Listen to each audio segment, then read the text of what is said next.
Hello, and what a great day to sew something wonderful. I'm Kia from Kia Bee, and today we're going to be talking about binding. Now, if you've never bound a project before, it can be quite scary and a little tricky, but that's okay. When I first learned how to bind, I learned off of YouTube, and I watched the tutorial over and over and over again.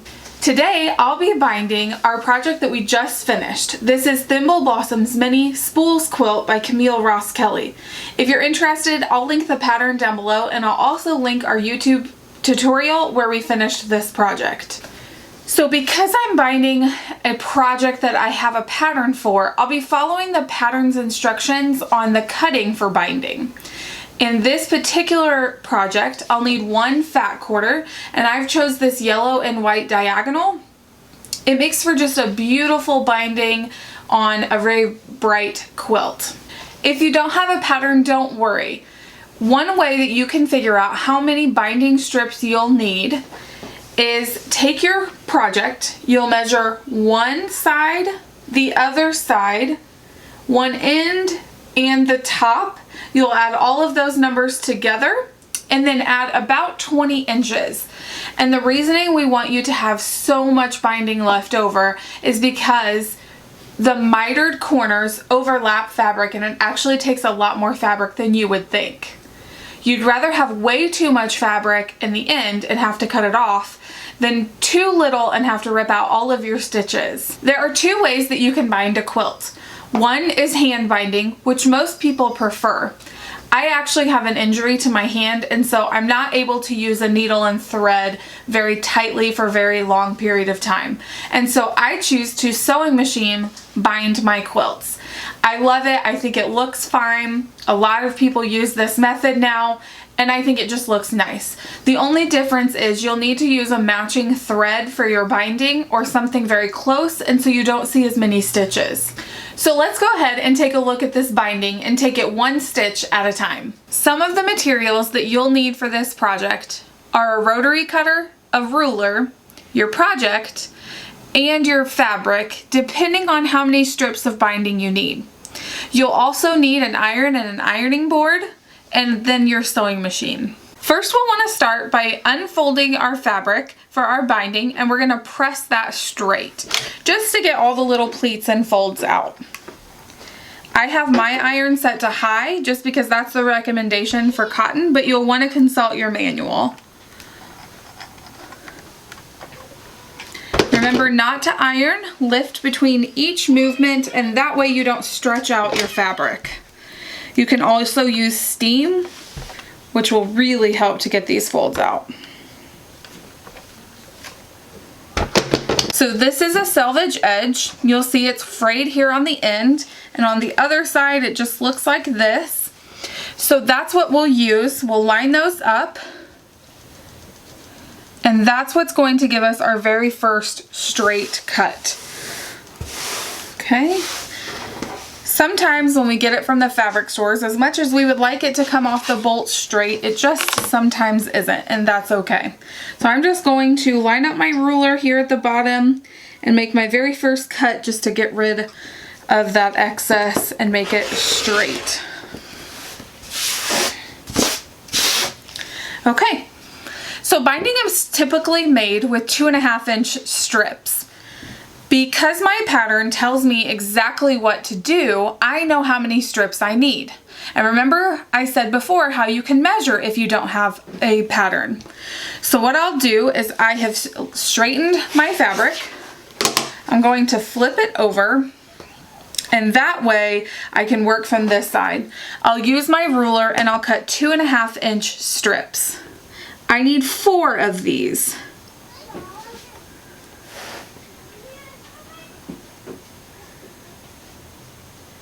I'll line up my ruler on the side here and at the bottom, just making sure that it's all together, and I'll make my first cut.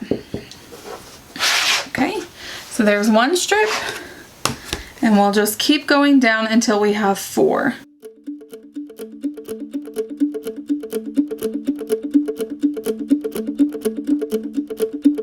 So now that I have my 4 strips cut, I can lay this other apart, but don't get rid of it because this is a great piece that you can use for a scrappy quilt later.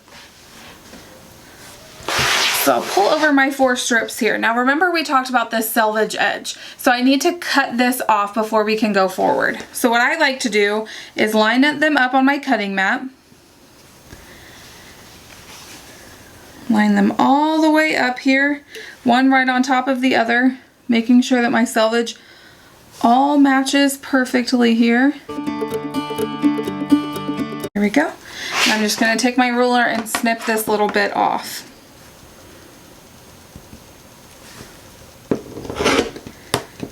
Because I have so many layers here, it might take a couple swipes. There we go. So that's it. That's all of our cutting. We are ready to go to the next step, which is actually sewing. So the sewing portion of this tutorial is actually pretty simple. You'll need your strips of binding, and what we'll do is we'll take 2 at a time. Face them right sides together, just like this. The right side is the side that you want to see when you're all finished. And then you'll put those 2 together, and you'll see that they're perpendicular to each other. We're going to sew from outside corner to outside corner. And what happens when we do that, we're going to cut off our excess here. And when we open it, you'll see a beautiful long strip. So I'm just using my Husqvarna Viking Opal. She's absolutely wonderful. I'm just using a matching white thread, and that's what I'll continue to use for the entire tutorial. So I'll load it up here on the machine. And I'll just take my time sewing all the way across.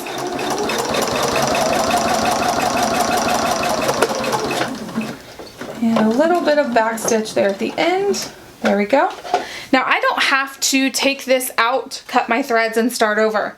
I can take the right side of this fabric and the right side of another strip and line them up perpendicular just again and continue to sew. That's called chain piecing, and that's what I choose to do, and that way I don't have to cut thread. Because you're sewing on the bias, you want to make sure not to pull or push your fabric through your machine. So here I am at the end of that. Now I'm going to grab another strip and continue.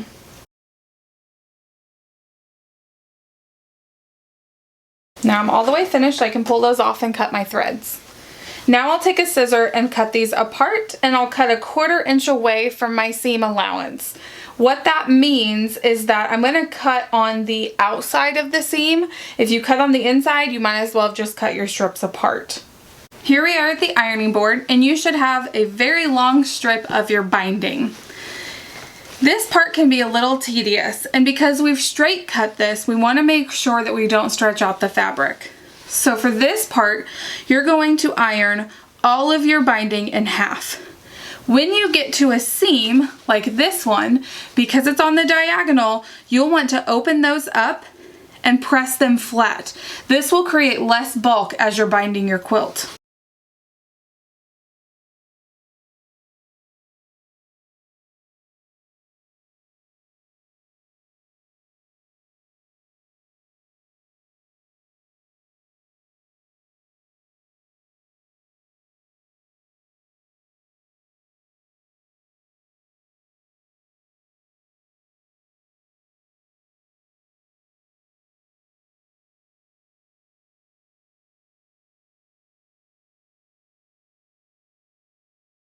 In binding my projects, I've got my project, my binding, and I actually like to use one more tool.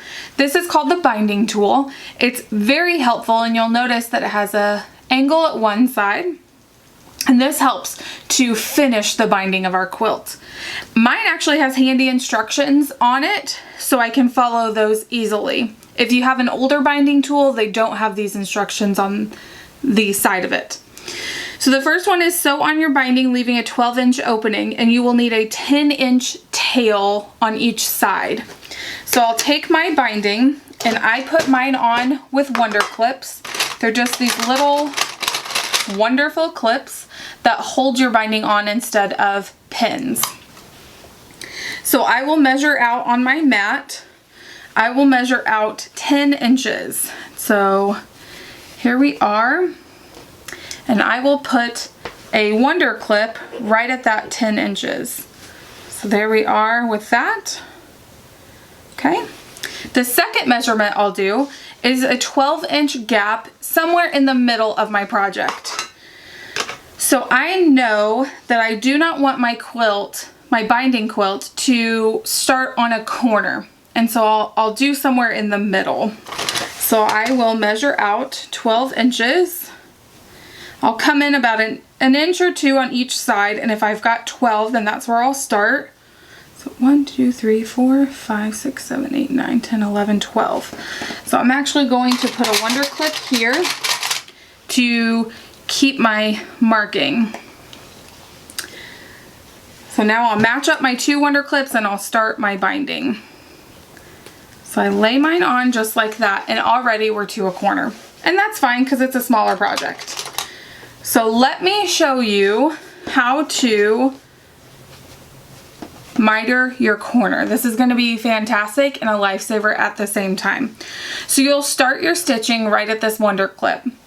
You'll come to the corner and you'll stitch. Then what you'll do, you'll open just like this. Now this was harder for me to learn. So you've got your edge here. You're going to stop, needle up, pull your project out of your sewing machine, and you're going to kind of diagonally you're going to make a diagonal here, okay? So now, as you see, my binding and my project are one straight line here. Now, as you see that diagonal, you're going to put your finger here, and you're going to pull down. Now making sure that not only is your straight line happening here, your straight line is flush here. And I'll put a Wonder Clip there as well. Now, when I get to the other side, we'll go through it again, just to make sure that you have it under control. So I've got a binding clip there, and I'll turn my project and just keep putting them on. Now the opening where you folded yours need to go towards the outside of your project. That's because when we flip it over, your folded edge is the one that you'll see, not the frayed edge.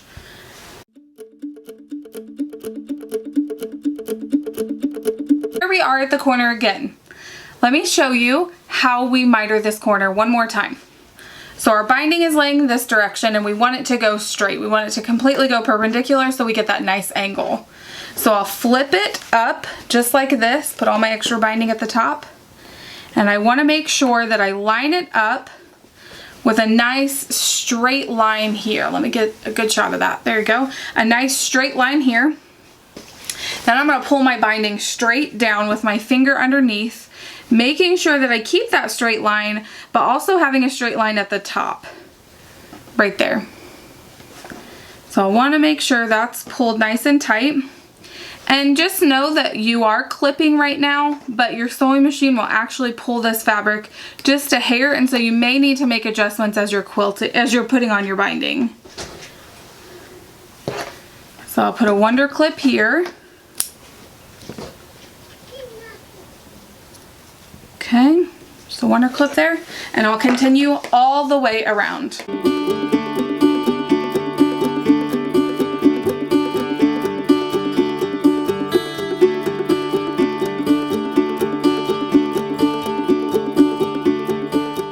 Did you get all of your binding tacked onto your quilt? Just remember that I said that you'll need to make some adjustments when you get to your sewing machine, because the feed dogs, depending on what foot you have on, will kind of give and take a little bit with your fabric. So now I've got to this last side. I've done my corner here, and remember I made a mark 12 inches away from the opening. So what I'll want to do now is put that on my cutting mat. I'll start that at the 12, and I know how far I need to come in to stop binding. So I'm going to put another Wonder Clip there. Okay, and that's where I know that I need to stop my binding. So now we'll go over to the sewing machine and I will show you just exactly how simply this first layer goes on. Here we are at the sewing machine, and I'm going to go very, very slowly. And again, remember just to take small stitches at the edge, and that way you catch that seam allowance that you've already created.